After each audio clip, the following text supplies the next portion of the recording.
Vamos a resolver el circuito que se encuentra en pantalla y vamos a encontrar la ecuación que nos va a decir cuánto voltaje va a tener el capacitor en cualquier tiempo mayor a cero.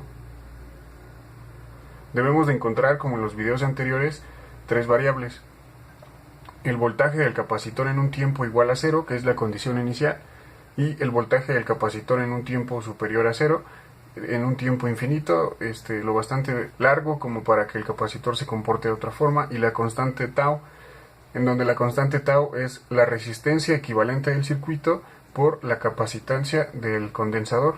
La capacitancia va a ser de 10 microhenries, pero no la coloco en el dibujo para no estarla escribiendo constantemente.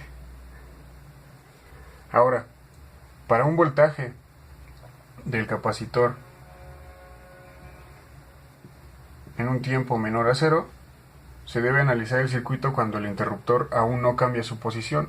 Como vemos aquí, en un tiempo igual a cero el capacitor se desconecta. Por lo tanto, antes de cero tenemos una conexión aquí, y como podemos observar, esta fuente de voltaje de 3 volts se encuentra en paralelo con este capacitor. Por lo tanto, esta fuente de voltaje forza al capacitor a que tenga el mismo voltaje que ella. Sin embargo, debemos notar el signo que tiene el capacitor.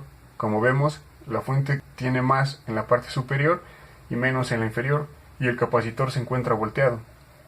Por lo tanto, el voltaje del capacitor en un tiempo menor a cero va a ser igual a menos 3 volts, ya que está en paralelo y con signo contrario a la fuente. Ahora, para analizar el circuito y encontrar el voltaje en un tiempo mayor a cero, debemos desconectar esta fuente de voltaje, ya que el interruptor se abre. Por lo tanto, tendremos el siguiente circuito. Para encontrar el voltaje en el capacitor en un tiempo infinito, lo que debemos hacer es analizar el circuito y saber qué voltaje hay entre las terminales A y B. Existen diferentes métodos para encontrar el voltaje en A y B, dependiendo de nuestras habilidades en circuitos eléctricos. En este caso lo voy a resolver por un teorema de Thevenin, en el cual nos dice que si tenemos dos terminales, A y B, y aquí un circuito, coloco una caja porque es cualquier circuito, podemos saber cuál es el voltaje y la resistencia en estos dos puntos. Aquí tendríamos otra parte del circuito. Bien, entonces Thevenin nos dice que podemos encontrar la resistencia equivalente y el voltaje equivalente, y podremos representar cualquier circuito como una sola fuente de voltaje en serie con una resistencia equivalente en los puntos A y B. Posteriormente podemos reconectar la otra parte del circuito y tendríamos un circuito muy simple. Esto es lo que haremos aquí. Por lo tanto, desconectamos este capacitor del circuito y analizamos mediante el teorema de Thevenin. Ahora, Thevenin nos dice que para encontrar la fuente de voltaje y la resistencia equivalente de Thevenin, debemos de sustituir las fuentes de voltaje por un cortocircuito y las fuentes de corriente por un circuito abierto. Como vemos, en este circuito solamente tenemos fuentes de voltaje, por lo tanto lo vamos a sustituir por un cortocircuito y nos quedaremos con este circuito. Aquí es 100, 100 y 50. Como lo dije antes, aquí tenemos dos puntos A y B y no nos interesa por ahora el capacitor. Ahora vamos a encontrar la resistencia equivalente de Thevenin, en la cual vemos que estas dos resistencias se encuentran en paralelo y tienen el mismo valor. Reduciendo estas dos resistencias, como tienen el mismo valor, sabemos que una resistencia es del mismo valor. La resistencia equivalente va a ser igual a la mitad del valor de las resistencias, 50 ohms. Si no lo sabían, pues ahora lo saben. sea el valor que sea, 100 y 100, 200 y 200, nos va a dar la mitad del valor de ambas, cuando las dos son iguales. Por lo tanto, este circuito lo podemos representar de la siguiente forma, en donde aquí es el punto A y este es el punto B. Esta resistencia vale 50 y esta resistencia vale 50. Ahora, estas resistencias se encuentran en serie, lo cual la resistencia equivalente de estas dos es la suma de ambas, que es 100 ohms. Ahora hemos encontrado la resistencia equivalente de Thevenin, que es igual a 100 en el punto A y en el punto B. Ahora debemos encontrar el valor de la fuente de voltaje de Thevenin. El valor de la fuente de voltaje de Thevenin lo tomamos de este primer circuito, en el cual debemos encontrar cuál es el voltaje que se encuentra en el punto A y B. Como podemos ver, este punto A y B está en paralelo con esta resistencia, con estos dos puntos.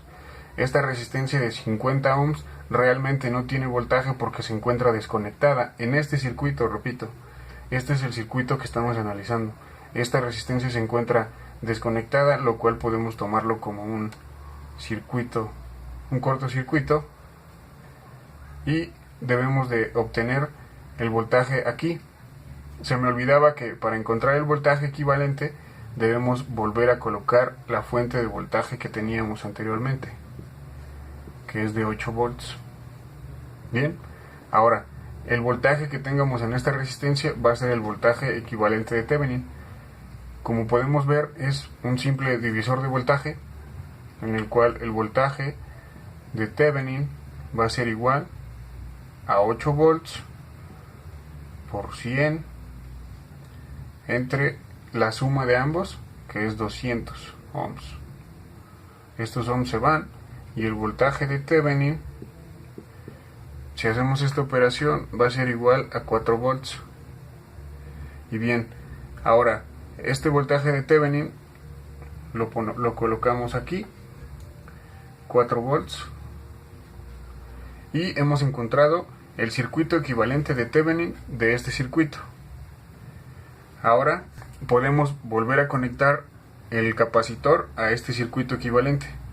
Una vez hecha la reducción del circuito mediante Thevenin, tenemos que el circuito anterior se puede resumir a este circuito. Tenemos una resistencia equivalente de 100 y una fuente de voltaje de 4. Ahora que hemos hecho la reducción completa del circuito, podemos encontrar el voltaje del capacitor en un tiempo infinito de manera sencilla.